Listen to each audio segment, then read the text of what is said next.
Doctor APJ Abdul Kalam एक भारतीय वैज्ञानिक और भारत के 11वें राष्ट्रपति थे। उन्होंने देश के कुछ महत्वपूर्ण संगठनों में कार्य किया।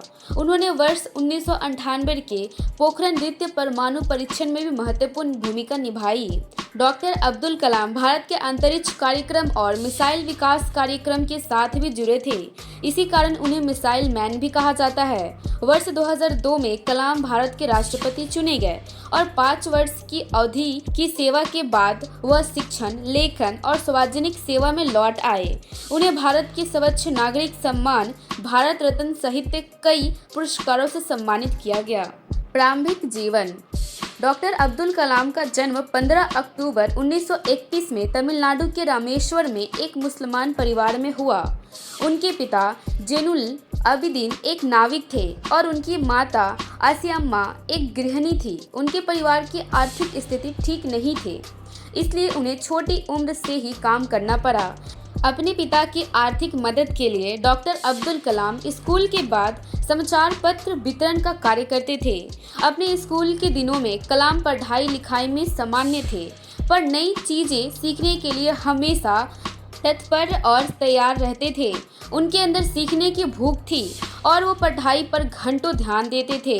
उन्होंने अपनी स्कूल की पढ़ाई रामनाथपुरम स्कूल से पूरी की और उसके बाद कॉलेज में दाखिला लिया, जहां से उन्होंने सन 1954 में भौतिक विज्ञान में स्नातक किया।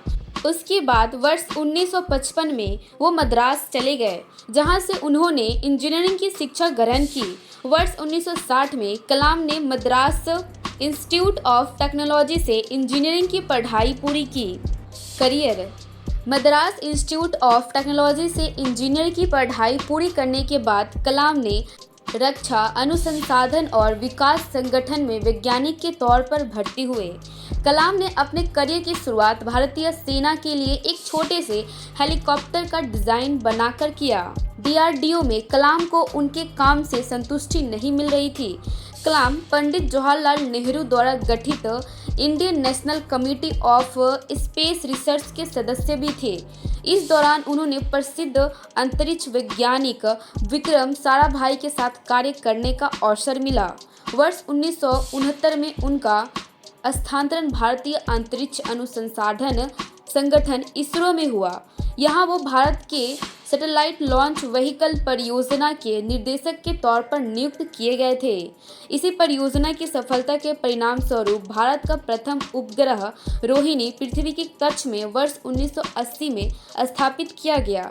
इसरो में शामिल होना कलाम के करियर का सबसे अहम मोड़ था और जब उन्होंने सैटेलाइट लॉन्च व्हीकल परियोजना का कार्य आरंभ किया, तब उन्हें लगा जैसे वो सही कार्य कर रहे हैं, जिसमें उनका मन लगता है।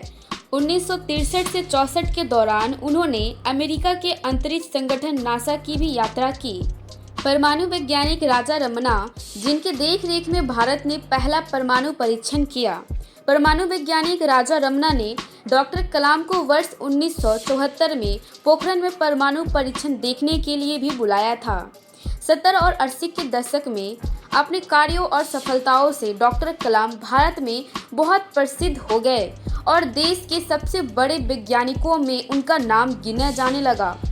उनकी ख्याति इतनी बढ़ गई थी कि तत्कालीन प्रधानमंत्री इंदिरा गांधी ने अपने कैबिनेट के मंजूरी के बिना ही उन्हें कुछ गुप्त परियोजनाओं का कार्य करने की अनुमति दी थी। भारत सरकार ने महत्वाकांक्षी integrated guided missile development programme का प्रारंभ डॉक्टर कलाम के देखरेख में किया गया। वह इस परियोजनाओं के मुख्य कार्यकारी थे।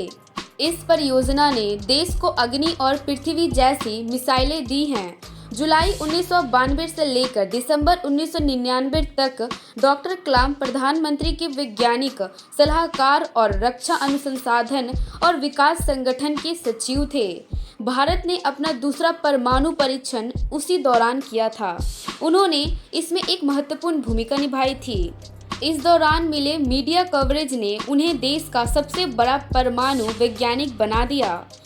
भारत के राष्ट्रपति एक रक्षा वैज्ञानिक के तौर पर उनकी उपलब्धि और प्रसिद्धि के मद्देनजर एनडीए की गठबंधन सरकार ने उन्हें वर्ष 2002 में राष्ट्रपति पद पर उम्मीदवार बनाया।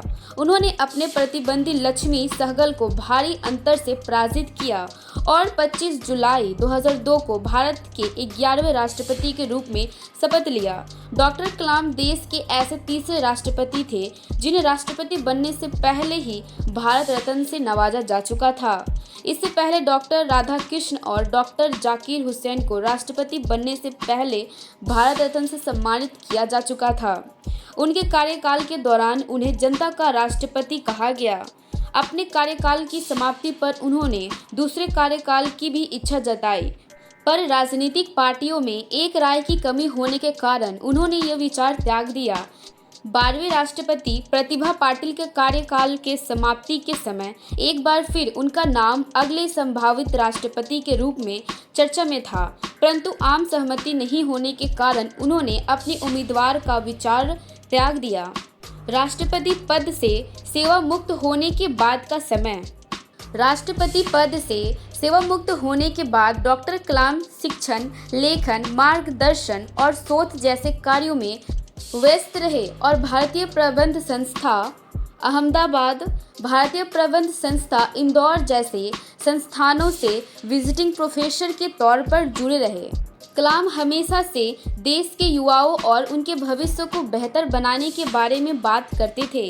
इसी संबंध में उन्होंने देश के युवाओं के लिए व्हाट कैन आई गिव पहल की शुरुआत की, जिसका उद्देश्य भ्रष्टाचार का सफाया है। देश के युवाओं में उनकी लोकप्रियता को देखते हुए उन्हें 2 बार 2003 और 2004 में NTV youth icon of the year award के लिए मनोनीत भी किया गया था। वर्ष 2011 में प्रदर्शित हुई हिंदी फिल्म आई एम कलाम उनके जीवन से प्रभावित है। शिक्षा के अलावा डॉक्टर कलाम ने कई पुस्तकें भी लिखी। पुरस्कार और सम्मान। देश और समाज के लिए किए गए उनके कार्य के लिए डॉक्टर कलाम को अनेकों पुरस्कारों से सम्मानित किया गया। लगभग 40 विश्वविद्यालयों ने उन्हें मानद डॉक्टरेट की उपाधि दी और भारत सरकार ने उन्हें पद्म विभूषण और भारत के सबसे बड़े नागरिक सम्मान भारत रत्न से सम्मानित किया गया। मृत्यु 27 जुलाई 2015 को भारतीय प्रबंध संस्थान शिलोंग में अध्यापन कार्य के दौरान उन्हें दिल का दौरा पड़ा, जिसके बाद करोड़ों लोगों के प्रिय और चहेते डॉक्टर अब्दुल कलाम परलोक सिधार गए।